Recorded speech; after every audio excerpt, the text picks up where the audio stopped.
afternoon, everyone, and welcome to the Forum, a weekly program of the Columbus Metro Club. My name is Sophia Pfiffner. I'm the president and CEO of the Columbus Metro Club. And to those of you who are joining us via our live stream, welcome. We are so glad that you're with us today. We're coming to you from the National Veteran and Memorial Museum right here in the heart of downtown Columbus, not only home to the CMC's weekly forums, but proof that democracy requires something from all of us. It requires us to show up.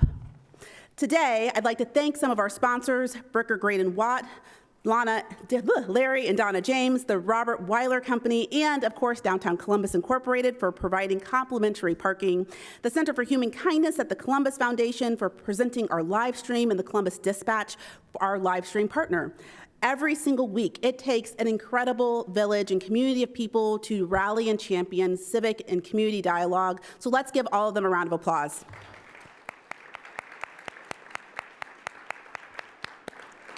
Okay, friends, well, let's get to it. Welcome to this week's CMC Forum, The War Within a War, Wil Haygood on Race, Vietnam, and America's Reckoning. With today's very special guest, we'll unpack the untold stories of Black Americans who fought for freedom abroad while demanding equality at home during the Vietnam War. Drawing on decades of research, our featured speaker today has explored how the Vietnam War became a mirror of America's racial and political divides, and the echoes that still shapes some of our conversations today. Also joining us today, which I'm very excited about, are some special guests. We're thrilled to welcome students to the Columbus Metropolitan Club, specifically Columbus City School Superintendent Student Ambassadors Program.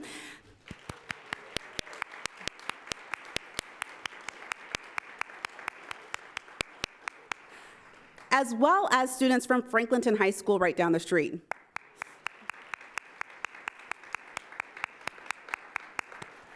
These amazing young people are here today. Special thanks to the generosity of the Robert Weiler Company and a new initiative that we're really excited to announce here today. And to introduce the speakers, please welcome to the podium Bob Weiler and Jim Weiler with the Robert Weiler Company. Bob and Jim.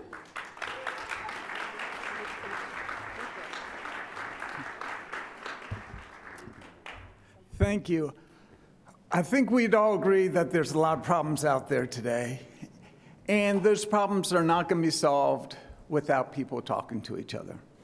No one has done more to advance dialogue between different groups than CMC. And CMC continues to expand, and including students in the Columbus area, I think is a great idea, and it's just one more way of expanding this dialogue. And so I want to say thank you. We're honored to be able to be supportive and be a part of it. And congratulations, CMC.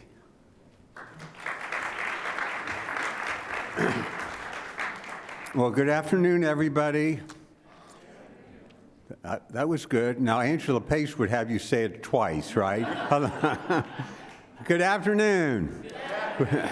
You know, one advantage of being old, I can say 50 years ago, I was there when this organization first got started, thanks to the ladies who wanted to have a place for us ladies to meet that were crowded out of the other places. We won't go there, but let me just say over the last 50 years, we have grown from just a handful of members to now over 1,000 members, which is, and expanding continually. And we've had wonderful luncheon programs, but I dare say we will not have had any that are any better than today with the two people we have that are in front of us. First, I want to introduce the interviewee, that is, who will be interviewed, and that's our own well-known author who will be talking about his books today. And I am very pleased to be able to say to you, Wil, your books are magnificent, and he is now in his 10th book, 2 of which have been on the New York Times best-selling list, one a Pulitzer Prize finalist. And so, Wil Haygood, thank you for being here.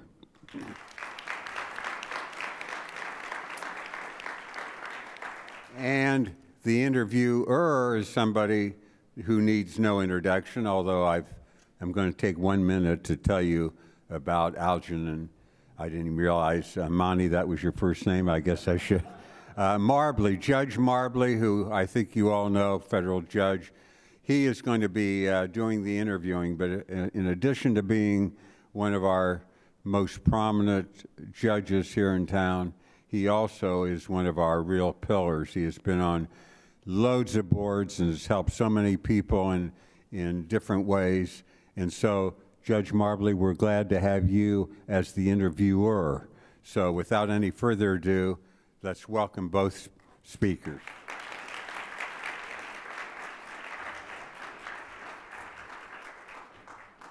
Well, Wil, you've written another masterpiece, and I'm honored to be able to interview you about it. You said that this is your most important book, so let's get to it. Why did you choose to write this book about the black soldier's experience in Vietnam now, where the book's theme is the intersectionality between the Vietnam War and the civil rights movement in the U.S.? Yes, thank you. Thank you, Judge. Really wonderful to be here with you.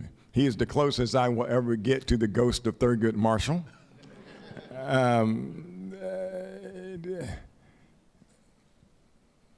I tend to write books that I would like to see in the bookstore when I walk into the bookstore, and I don't see that book.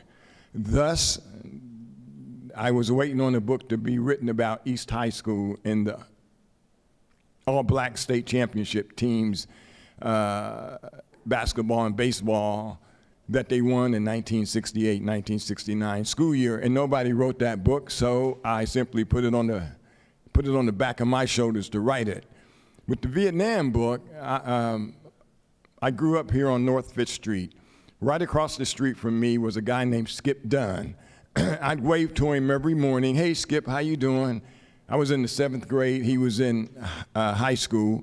And he had taught me how to play softball. And he was just a great heroic figure to me. And one day, Skip was gone. And I asked my sister, I hadn't seen him in 2-3 weeks.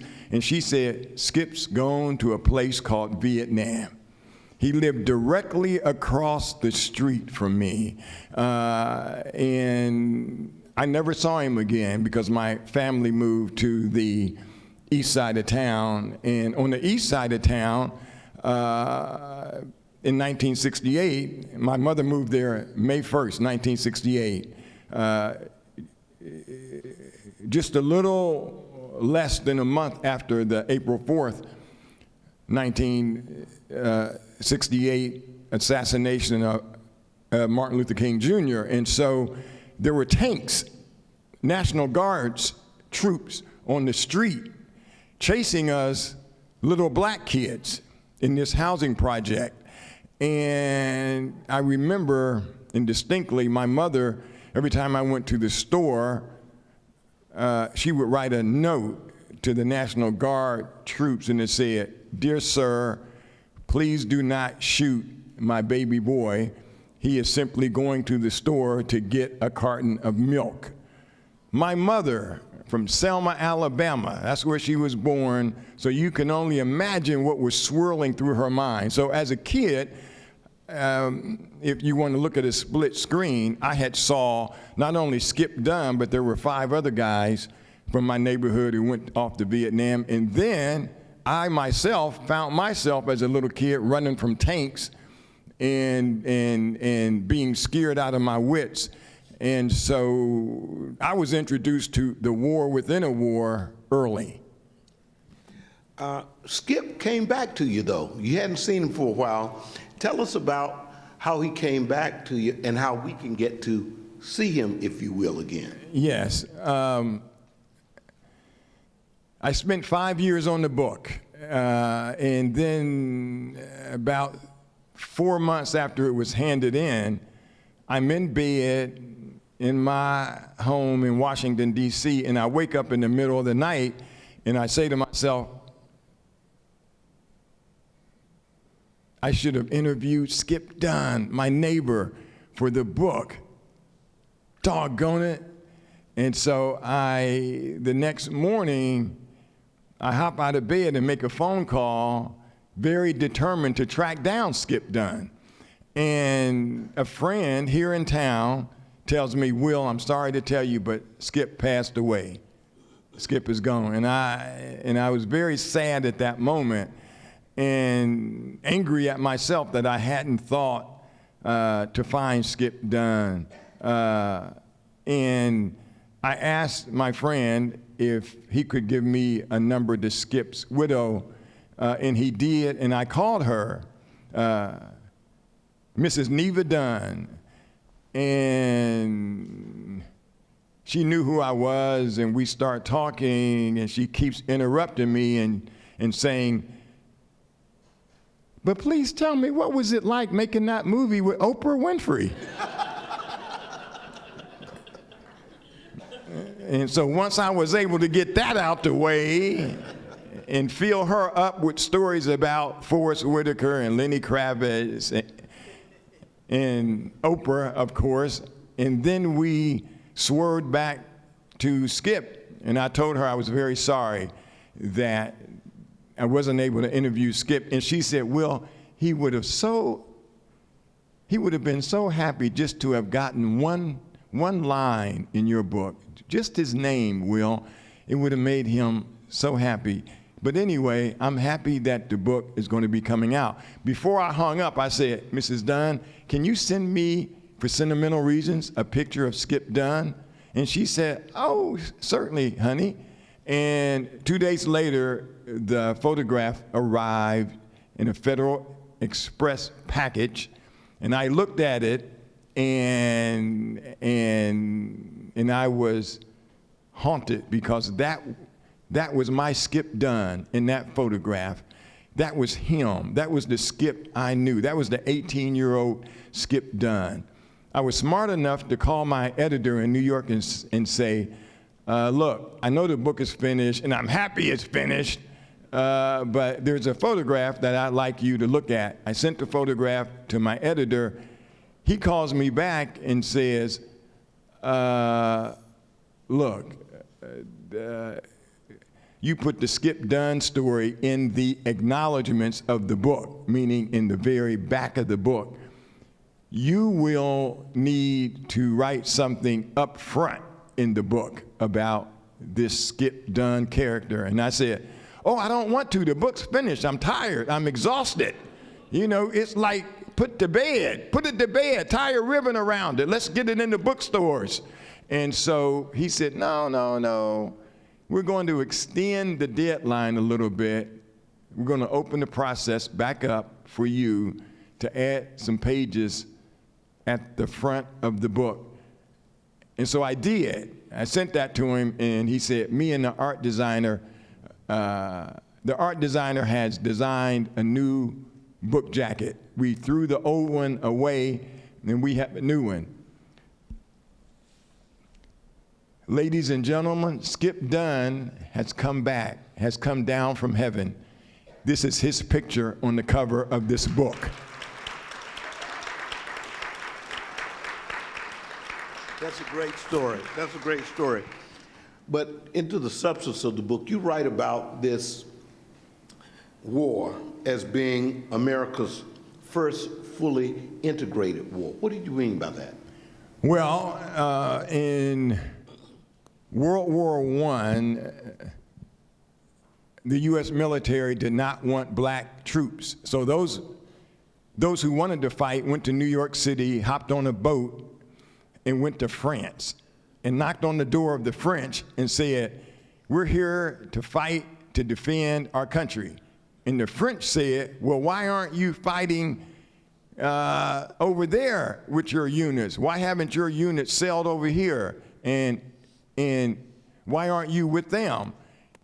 And the black soldier said, our country doesn't want us, but we hope that you do. And the French embraced the black troops, and the black troops proved their heroism because they came out of World War I with enough medals to fill half of this room. But it went on like that. In World War II, the units were segregated. In the Korean War, even though Harry Truman had desegregated the military in 1948, finally, some people said at the beginning of the Vietnam War, we need to integrate the troops or we might get our butt kicked. And of course, that is what happened in the Vietnam War. And it was the first time in this nation's history that we witnessed forced brotherhood. A white and a black had to fight together. There's a line in the book where I write, white couldn't survive without black, and black couldn't survive without white. And it took blood and guts and war for this country to get to that point. It took a war to have evidence of brotherhood, of unity, because everybody wanted to get back home to mama. If you were white from Bexley or Upper Arlington or Grove City, and if you were with a guy who was black from the east side of Columbus, both of y'all wanted to get back home. Yes, yes. You know, in that same vein, you point out in the book that by 1965, blacks constituted 12% of the population. But the black soldier constituted 30% of the combat battalion troops. You also note that blacks re-enlisted at a higher rate than whites. How do you gauge the black community's support based on your research for the Vietnam War? Yes, it started out highly supportive because there was nothing more important in a black church than for the minister in 1958, 1961, 1962 to look out in the pews and see a Navy person or a Army soldier in their crisp uniform, or a Marine, or somebody from the Air Force. That said to the black community, we are finally being stitched into the American flag because we are being promoted in the military. We are wanted in the military, and we are proud to serve our nation. To go to the story of why were there so many blacks sent to the front lines, that worried President John F. Kennedy. When he saw those numbers, he looked at his staff, his all-white staff, his military and staff, and said, gentlemen, we had better be careful because this is going to be seen as a white man's war. And then Martin Luther King Jr., a couple years later, said, doggone right, it's a white man's war in a black man's fight, because the black soldiers disproportionately were at the front lines, and it was at the front lines where you could have your head shot off easily and quickly. And so that was the U.S. government saying that the black man is more expendable than the white man. Simple as that. The numbers don't lie. People like numbers. Numbers can be backed up by more numbers, but these were numbers, not fake news. Nobody in those front lines had the option of calling the draft board saying, well, my son has bone spurs. Nobody. Those cats on the front line did not have the option of that. And so, yeah, or ankle problems. They answered, and they went, and they died. Yeah. You opened the book with a quote from one of America's greatest authors, James Baldwin, and I'm going to read it in part. A racist society can't but fight a racist war. This is the bitter truth.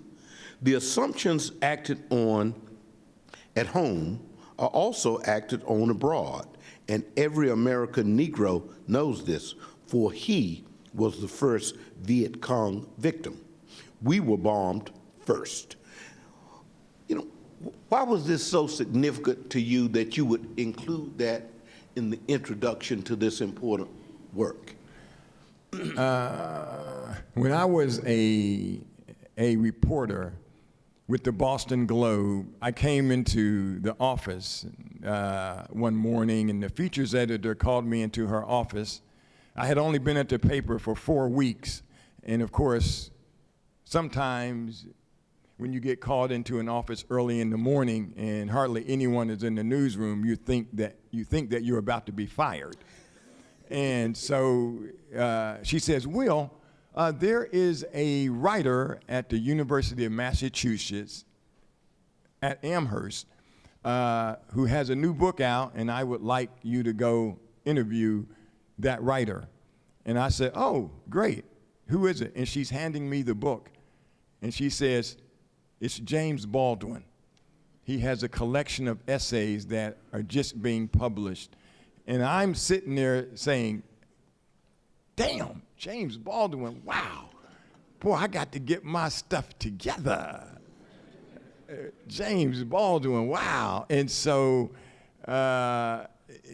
it was his essays. It was a 400-page book. I had 3 days to read it, which I did. Then I hopped the train to Amherst.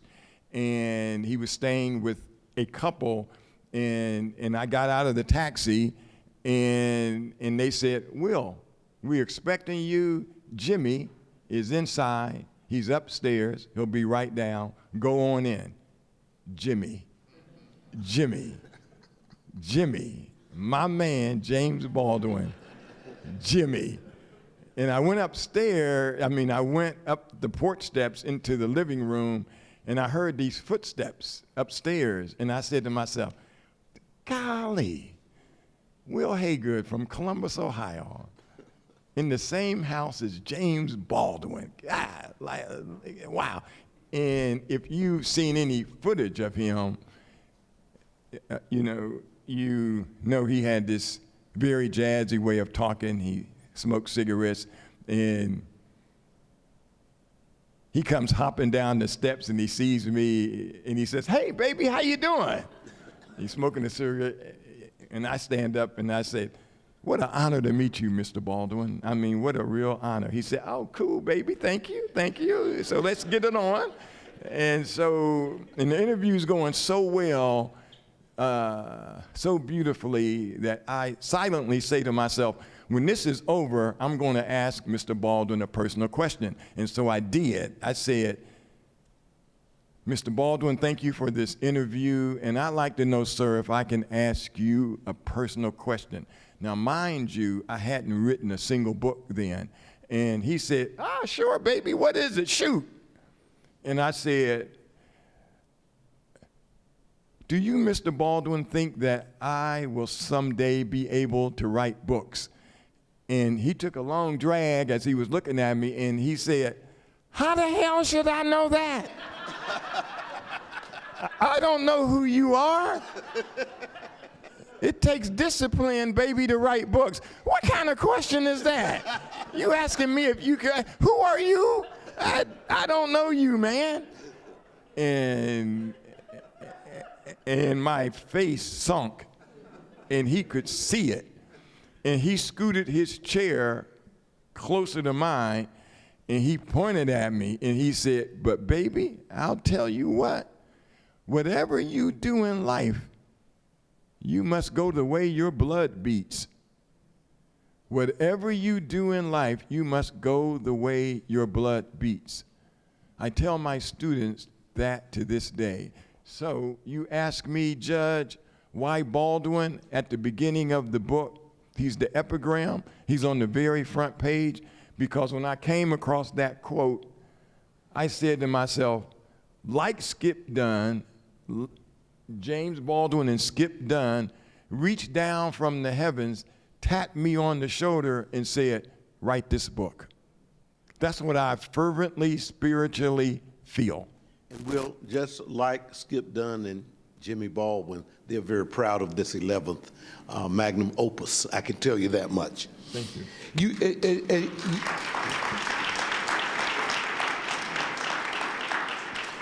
You point out as more than a bit of historical trivia that the first black soldiers arrived in Vietnam on March 7th, 1965, the same day as the march on the Edmund Pettus Bridge in your mother's Selma, Alabama, and that was also known as Bloody Sunday. Comment on that historical irony. There were two fights going on. The fight for equality and respect on that bridge. As those people were walking across that bridge, black soldiers without full rights, because with the snap of a finger, this nation did not change with the 1964 Civil Rights Act or the 1965 Civil Rights Act or 1968 Civil Rights Act. That was the Fair Housing Bill. And then look at gerrymandering today. Neighborhoods are still highly segregated in this nation. And so those soldiers felt that they had to fight. The reason America told them to fighting against communism. But in their hearts and souls, those black soldiers said, I'm fighting so mama can go vote. I'm fighting so that this nation deserves the honor, the Bill of Rights and the Declaration of Independence, which this nation has never fully endorsed. But that's why those soldiers were there. It was a two-pronged mission. It was a mission to tell the military that I'm fighting over here during my year-long year of duty, but when I get back to the States, you better not mess with me or my mama or my daddy or my aunt or my niece or my nephew. And that's what scared America, that everybody black who went to the military was trained how to use a gun, how to defend their communities. Thus, the Tulsa race riot in 1921, those who rose up to defend blacks who were slaughtered were mostly former soldiers who have volunteered to go to France, but they came back with skills. You are not going to lay down and watch your community die. That was a powerful answer, which is a good segue to my next question. You told this story in a unique literary fashion. You told it through the eyes of 9 distinct individuals. Now, time won't permit us to talk about the stories of each of those individuals, but you have the opportunity to buy the book and read it. But there are 3 whose stories were so compelling that we have to talk about them. And the first, and perhaps most important, is Maud DeVictor, a Veterans Administration employee. Tell us about her fight to discover the truth behind Agent Orange and how she sparked a movement to get relief from those soldier victims of Agent Orange. Yes, Maud DeVictor worked out of the Chicago Veterans Administration office.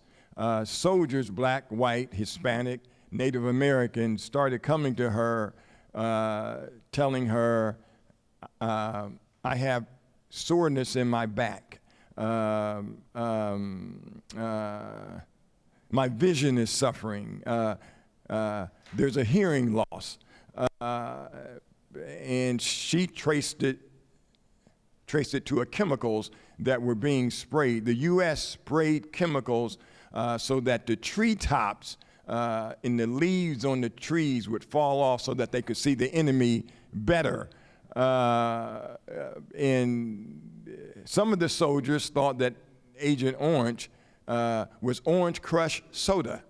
So they would come outside their tent and see these droplets coming down, and they would stick their tongue out so that they could get coolness that they thought it was a soft drink. They thought it was Orange Crush, but it wasn't. It was chemicals that could kill foliage. And so Maud DeVictor said, something is amiss.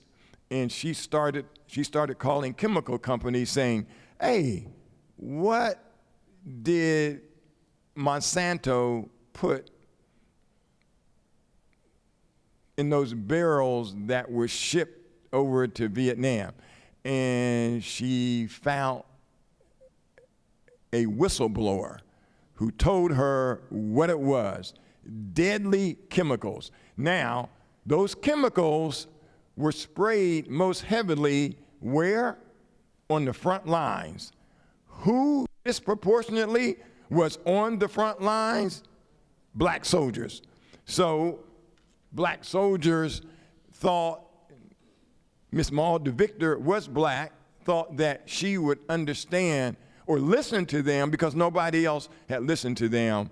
And the VA told her to shut down this probing that she was doing. They got mad at her, and eventually they drove her out of the VA. Of course, that lawsuit is still going on, many layers of it. And some of the soldiers got money, but not nearly enough, because some of their wives would have children, and the little baby would have 2 fingers missing. All that from Agent Orange. Let's talk about Joe Anderson. He was an officer and a gentleman, a West Point grad, and was the subject matter of the Oscar-winning documentary, The Anderson Platoon, which was produced by French journalist Pierre Schoendorfer. How did that documentary come to be? And tell us about the irony of a French journalist having produced this documentary about an African-American soldier. Yes, I'm so proud that I found Joe Anderson. Listen to this little fact. Joe Anderson was in grade school in Topeka, Kansas with Linda Brown. The plaintiff in Thurgood Marshall in the NAACP's case, Brown v. Board of Education. Just imagine that. When he told me that, I just knew I was going to make Joe Anderson that he was going to have a whole chapter in this book. But he went to West Point, and he lands in Vietnam. And the first day he gets there, there's a fellow officer who tells him, says, sir, you can just lay low. These men love me as their leader. He was a white officer. And Joe Anderson walked over to him and said, move out of the way. This is my command now. I said, go on, Joe. This is my command now. But the fact that the officer would tell a West Point graduate that is appalling. It just is. And anyway, Joe Anderson was given orders to go up and rescue a troop of men who had been trapped, and he did, and he brought them all back successfully, those who were still living. And a French filmmaker heard about it and said, Mr. Anderson, can I go on your next mission with you? And he said, yes, as long as it's okay with the U.S. military. Now there were other American documentary filmmakers over there, but none thought to ask the black Joe Anderson if they could go with him, because that would have meant that a film would come out and John Wayne, the mythical John Wayne, wouldn't be the hero of that film. It would be a black man. But the French, of course, had accepted black people into their world way before the USA did. Thus, James Baldwin went to live in Paris, and he died in France. hell, things keep going the way they are in this country. Y'all might have to come to Paris and see me. Visit Wil Haygood. Wil lives on the left bank. He got tired.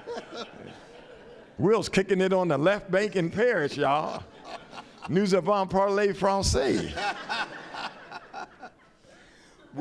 Before we get, I'm giving a signal that we have one more question, but I'm going to ask those of you in the audience who have questions to start making your way to the mic. You see Doug Buchanan, our communications director, over there, so you can start making your way over there. And for those of you who are joining us online, you can drop a question in the chat room, and Doug will get it. So, all right.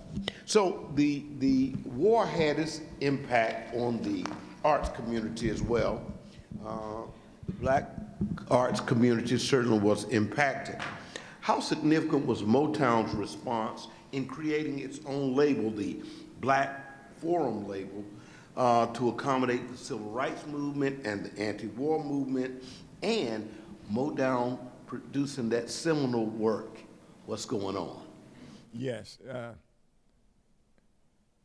One of the things that happened in the war, aside from the blood and the guts and the death and the dying, was that it was the first war where we saw photographs in newspapers of black and white soldiers together. It wasn't your grandfather's war. This was a visual war where we were able to see black and white troops. And that was in its own way, you know, the nation moving ahead. Also, there was culture. There was a seminal album, What's Going On, by Marvin Gaye that came out in 1971. And I had uttered a few lines of that seminal song, and my sister saw me on some news program, and she said, I never want you to mangle Marvin Gaye's words again. And so she sent me the lyrics, the song, and so this is my American Idol moment. Y'all can't go anywhere. You are captured, so you have to listen to me. Mind you, I am the Marvin Gaye, but here goes. Mother, mother, there's too many of you crying. Brother, brother, brother, there's far too many of you dying. You know we've got to find a way to bring some love in here today. Father, Father, we don't need to escalate. You see, war is not the answer, for only love can conquer hate. You know we've got to find a way to bring some love in here today. Picket lines and picket signs. Don't punish me with brutality. Talk to me so you can see, oh, what's going on? What's going on? Thank you. So I'll kick it to you now, Doug, now that we've treated the audience to his maiden voyage, his maiden verbal, singing voyage. Thank you, Judge Marbley. And Wil, thank you so much. That might be a CMC first, at least a first in a while, so thank you. If you have a question for Wil, please do join us here at the microphone. And if you're, as Judge Marbley mentioned, if you're watching online, type your question in the chat. We already have a nice line here. We'll try to get to as many questions as we can. Please do keep your questions short. Great questions at CMC can be asked in just a couple of sentences. And questions always end with a certain punctuation mark. What punctuation mark does a question end with always? Question mark. Hey, end with question marks. La, you're up. Thank you. Good afternoon. thank you both for being here. Mr. Wil Haygood, thank you, first of all, for writing this book. I have several uncles who were drafted and went to Vietnam and came back with a lot of problems, including drug addiction and alcohol addiction. But as we see what's happening in the world right now, where we're back in war, or whether we're going to call it war or not, we're back in war, and there's been talk about a potential draft coming back again. How do we, as people, how do we stand up and say no? I mean, how do we fight what is happening right now so that we can protect our folks from going to a senseless war while we're still also battling a war here? Yes, I have been, I'm on a national book tour for this book, and I visited probably 7 colleges thus far, and I've been talking to high school students around the country. I talked to some high school students here this morning, and students are worried because they were the age of skip done. So we went to the polls in America, and we elected a convicted criminal, a white man, over a very gifted black Asian woman. That told the world almost everything that it needed to be told about this nation. That's who we sent back to the White House. And now the country is suffering. The Trump administration banned one of my books, my colorization book. It was banned at the U.S. Naval Academy. And the Wall Street Journal, no liberal newspaper, wrote this line: surely Wil Haygood's book on the history of black film is no threat to national security. I joined a long list of writers who have had books banned in this nation: James Baldwin, and Toni Morrison, and John Steinbeck, and Hemingway. Not that I'm in their league, but I'm just making a point that when a nation bans books, it bans knowledge. And how do we fight back? Well, at the polls. That's how America was formed. People have to vote. They have to vote with intelligence. I know there are probably MAGA voters in this room, but you've been given a gift. America, everybody can vote, everybody can have an opinion.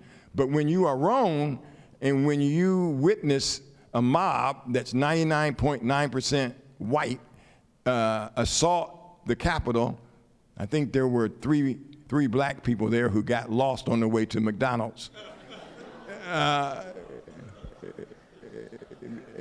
But you really have to know who you're voting for in this country, because as President Obama said, elections have consequences. So that's what we have to do. And it was one of the founding fathers who said, it is a democracy if you can keep it. Their exact words were, it is a republic if you can keep it. So it's still very, very debatable if we can keep the form of government that we have had going on 250 years.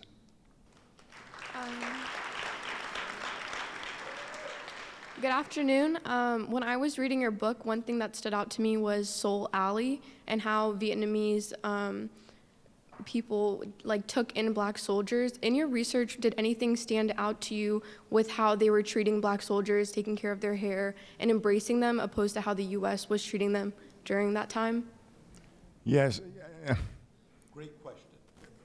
Yes, that is a great question. Soul Alley was a 7-block long area in Vietnam that the black troops went over there and asked merchants, South Vietnamese merchants, hey, can you put things that we need in our culture in your stores, in your shops, like a certain comb to comb our afro, certain foods we like, sweet potato pie, peach cobbler. I'm starting to get hungry. just respect our culture.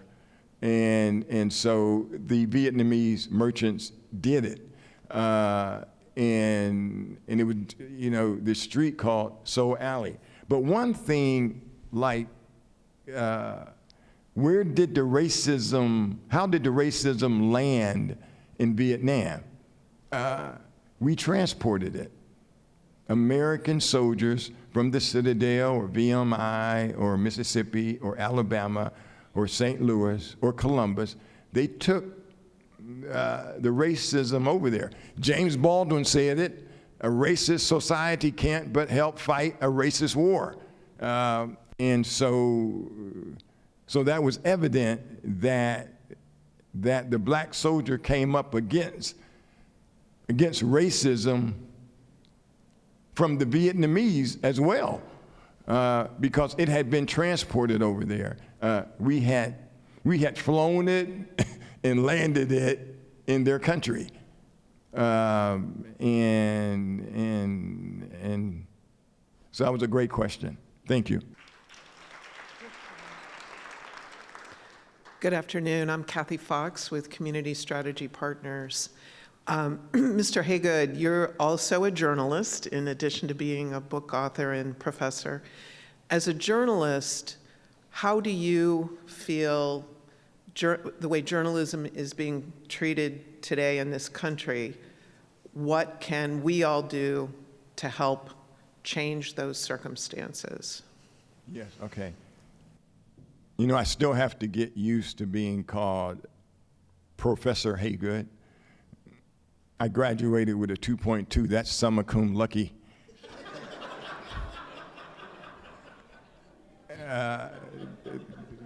But it has been fun teaching. And of course, I worked many years at the Washington Post, and you all have heard what's happened to the paper. Dozens of my friends have been laid off. And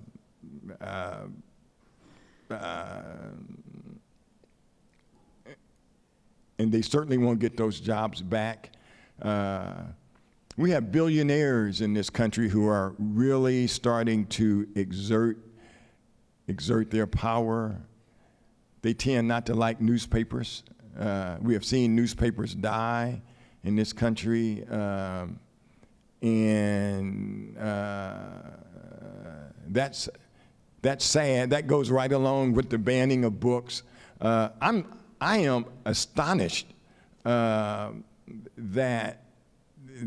we are where we are at as a nation.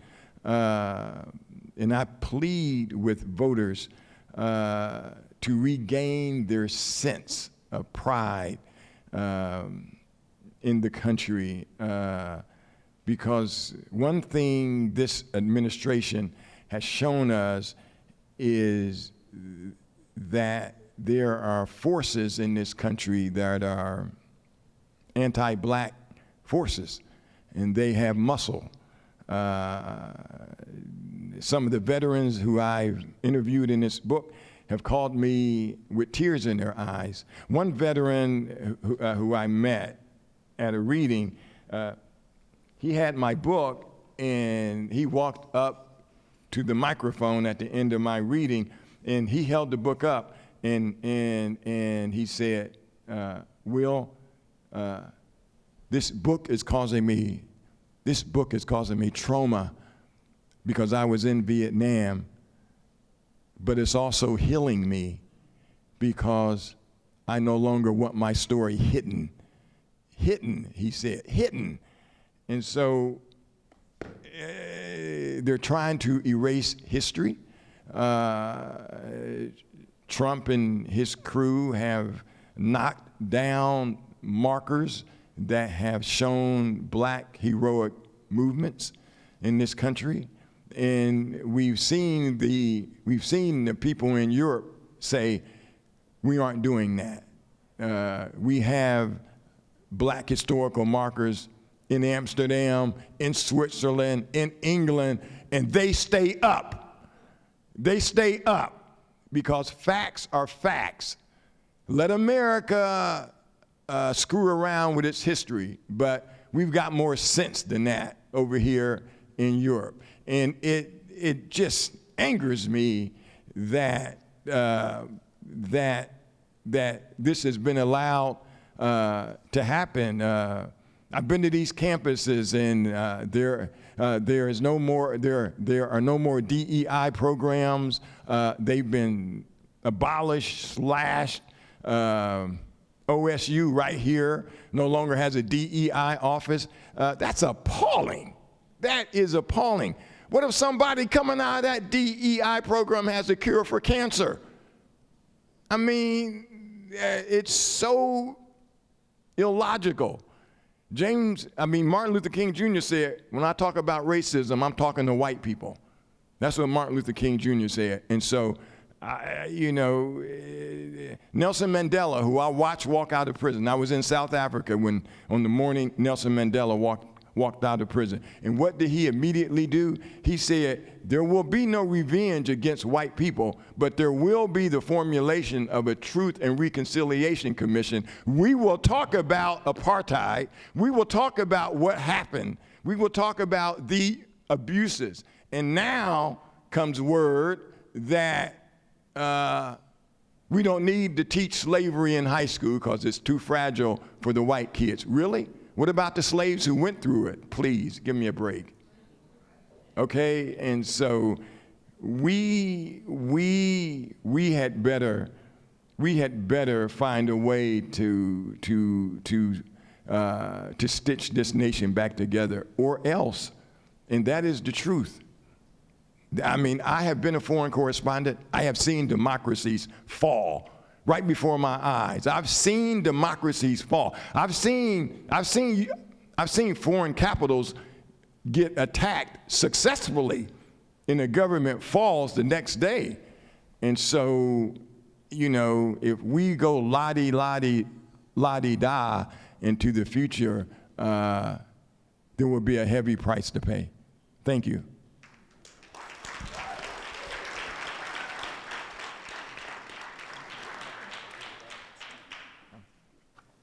Hello, Mr. Haygood. Hello. My name is Bethany Ellis. I am a superintendent student ambassador of Columbus City Schools. I'm a high schooler. Teenagers in particular are often observant and soak up information like sponges, trying to take the experience of others as a chance to learn, similar to what you did in your book. So I ask you, what lesson in regards to your book would you want students my age to pay attention to the most, and what information do you hope that us high school students take with us into adulthood as we read your books? Yes. Super question.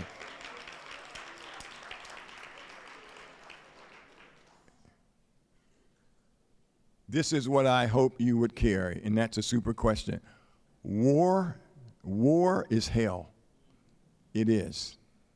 I was in Somalia. Some of my people here know this. Larry James and his wife Donna James, they know this because I've sat at their kitchen table and I reminisced about how many times I have been in harm's way. And I was taken hostage in Somalia, rescued, thankfully, but war is hell. And it's hell not on the people who move the troops around, but on the people who do the fighting. And who does the fighting? The 18 and 19 and 20 and 21-year-olds. And so when 6 of my neighbors were taken out of North 5th Street and sent to the war, our community was truly devastated, because you look at teenage boys, they usually are the ones who goes to the swimming pool to walk their sisters back home, or they go to the bus stop to pick their moms up at 9 o'clock at night when they're getting off work. Our communities were decimated by the Vietnam War. And so I want students to realize that we shouldn't use war heroism as a means to put somebody in the White House. We don't have to always say, oh, they fought in the war and killed a lot of people, so they would be smart to send to the White House. And then, I don't know what trick Trump used, but he never went to war, never went to the military. He maligned the military, and he still gets elected. Can you imagine if Obama had done that? I mean, he would have been run out of this country on rails. And yet, it was the element of white supremacy that smoothed the pathway for Trump to get elected not once, but twice. And he started a war. And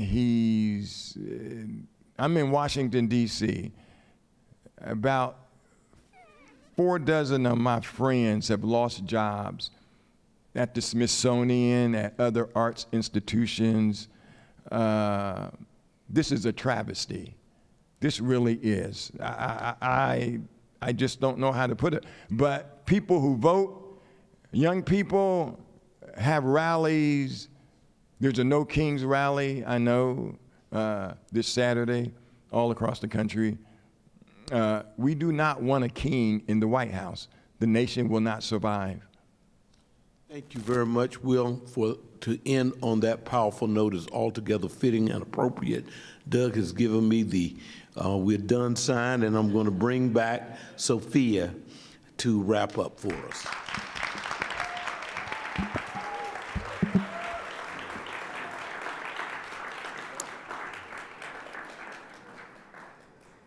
Every week I have the opportunity to close out the forum, and one thing before I close out the forum, I just want to give another shout out to the young people in the audience. Oh my gosh.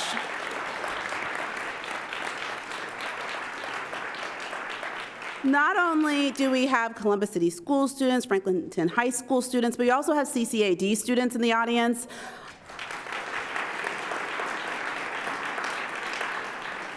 And to the Weiler family, thank you so much for your commitment to education and to young people, but more importantly to civic participation. You know, every single week now, we will have young people in the audience asking some pressing, awesome questions to our panelists to make sure that they also have an opportunity to participate in this dialogue, which is so essential to Central Ohio. As an organization, our focus is on creating space for connection and conversations. And oftentimes when people think about civics, we think about voting and volunteering, absolutely. But I hope that conversations like today inspire you to write, to use your art, to use your talent to do something good to change minds. And a quote that you shared that really inspired you: whatever you do in life, you must do the way your blood beats. Thank you so much for doing the way that your blood beats.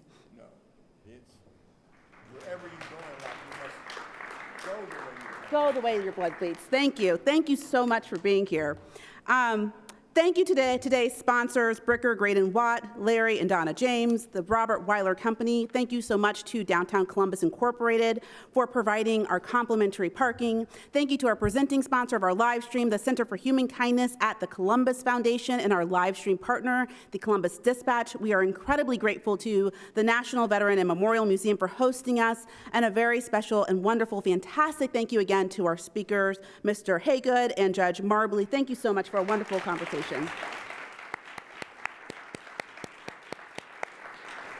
All right, thank you. All right, speaking of Will, do not forget to pick up your autographed copy of his new book before you leave today. Gramercy Books is in the back. We're selling copies there. Once you finish Will's book, if you're ready for more information about the Vietnam War, our friends at the Columbus Metropolitan Library recommend reading Until the Last Gun is Silent, A Story of Love, the Vietnam War, and the Fight to Save America's Soul by Matthew Delmont. And don't forget that we do this every single week. So next week, please make plans to join us again for another conversation, Primal Intelligence, the Human Edge in an AI World. For those of you who are utilizing AI, it impacts all of us. I hope that you join us. Thank you so much for a wonderful conversation, and we'll see you again next week.